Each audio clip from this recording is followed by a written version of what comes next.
नाज़रीन, ये आपके सामने मरीम नवाज़ के खोखले नारे और तशहीरी मुहिम का मुंह बोलता सबूत है। कोई अमल नहीं, कोई काम नहीं, सिर्फ पोस्टर ही पोस्टर।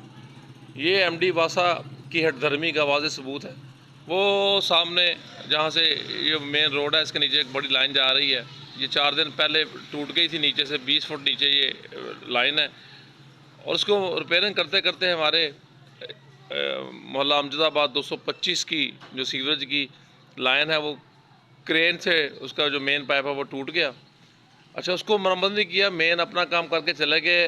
बारहा शिकायत की, बारहा कंप्लेंट रजिस्टर्ड कराई, हेल्पलाइन के ऊपर भी टेलीफोन भी किए, मगर वासा के जो आला काम है वो कोई बात सुनने के लिए तैयार है, ना कोई काम करने के लिए तैयार है। ये आप सब दोस्तों के सामने है कि देखें, ये घरों में मुक़य्यद लोग, ना बच्चे बाहर निकल सकते हैं, ना बड़े निकल सकते हैं, ना इनका कोई ज़िंदगी का सिलसिला कट हो रह गया और ये सिलसिला पीछे को बढ़ता जा रहा है। ये अपनी लपेट में ले रहा है आस्ता आस्ता। सीवरेज का पूरा पानी गली में खड़ा है और गली भरती जा रही है।